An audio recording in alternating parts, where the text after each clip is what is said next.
XVII, y además en Europa y solamente en ella. Permaneció durante mucho tiempo desconocida para las demás partes de la Tierra. Fue del todo extraña a las anteriores épocas y destinos de los pueblos. El territorio en general, las comarcas que lo componen, cada paraje, las montañas y las profundidades de la tierra, los mares, ríos y lagos, las selvas y bosques, la atmósfera que rodea el globo terráqueo y hasta los espacios interestelares, con los cuerpos que contienen, son asumidos por el hombre de la técnica desde ya, en el horizonte de un uso incondicionado. Por cierto, esta actitud no es en este momento histórico privativa de Europa, su lugar de origen, sino que se ha extendido por el planeta. Y afecta a todo, inclusive lo más insospechado. De un bello paisaje saca provecho la industria turística. Del arte, la industria del disco, la cinematográfica o la del ocio. De los sentimientos, la publicitaria. La lista podría ser prolongada indefinidamente. En tercer término, el hombre se asume a sí mismo como ser vivo que trabaja, animal del trabajo, material humano. Esto es mano de obra o cerebro de obra.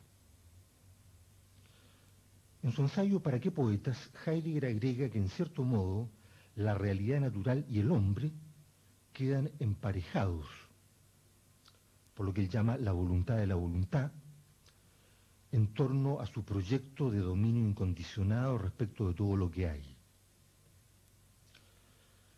Para este querer, dice, refiriéndose a la voluntad de la voluntad, todo se convierte de antemano, y por lo tanto de manera irrefrenable, en material de la producción que se autoimpone. La tierra y su atmósfera se convierten en materias primas, el hombre se convierte en material humano uncido a las metas propuestas. La instauración incondicionada de la autoimposición, por la que el mundo es producido intencional o deliberadamente, en virtud de un mandato humano, es un proceso que nace de la esencia oculta de la técnica. En cuarto lugar, el pensar.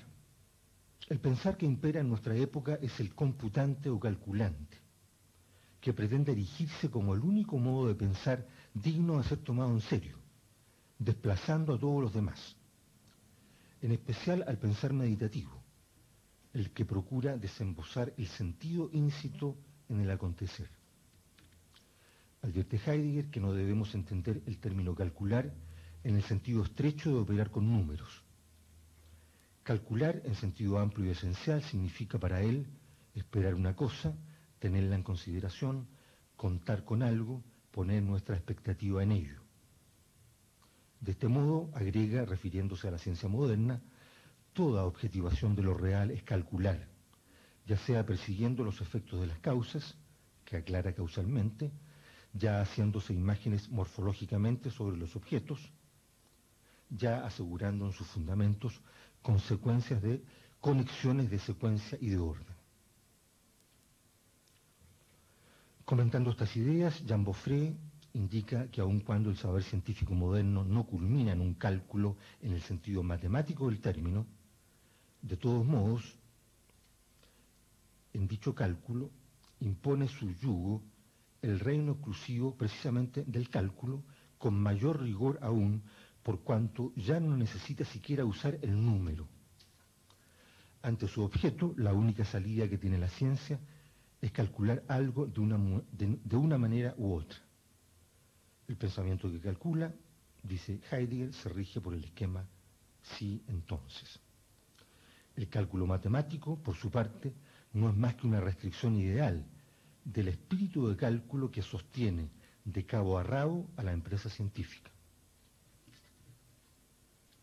Por último, el lenguaje es asumido como simple instrumento, ya sea de comunicación, de información o de intercambio de noticias en el contexto de la cibernética.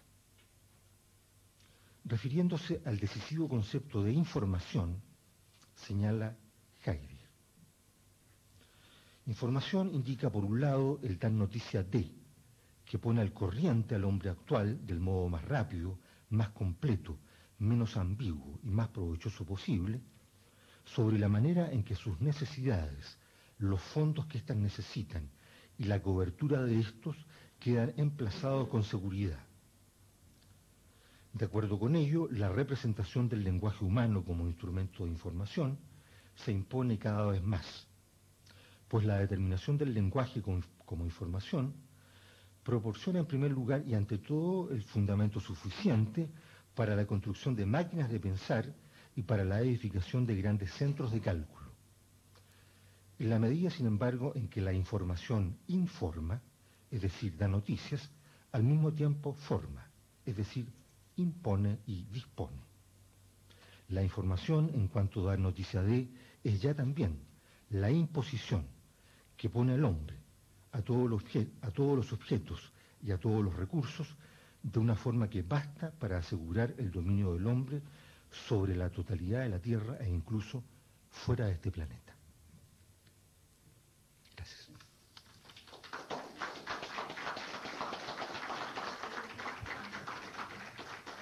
Ha sido la intervención del profesor Jorge Acevedo y sus últimas palabras y su última reflexión respecto a la información que impone y dispone, quiero hacerla propia respecto a la red de televisión del Senado, donde efectivamente estamos llegando a 100 puntos del país.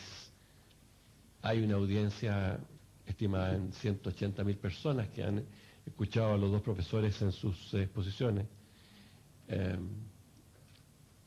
Ha sido una conferencia como grande y es un placer para la televisión del Senado poder abrir estos espacios de reflexión donde, contrario a esta última parte de Heidegger, no imponemos ni disponemos, sino que proponemos que ustedes puedan participar con nosotros en los siguientes programas de ética de la innovación tecnológica, y el subtítulo que conlleva la matriz de este tema hacia un diálogo social de la dimensión oculta de la transferencia del conocimiento. Estamos develando, dilucidando esa dimensión oculta de la transferencia del conocimiento gracias a la Universidad de Chile, a la Vicerrectoría de Investigación y Desarrollo y a la Red de Televisión del Senado y, por supuesto, al Centro Interdisciplinario de Estudios de Bioética, CIEB, presidido por don Fernando Lolas.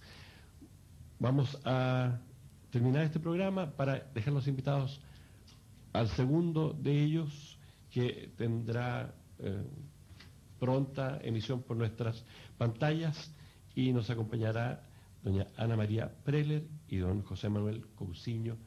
Así es que esté atento a nuestra programación, puesto que son un todo. Por su atención, muchísimas gracias.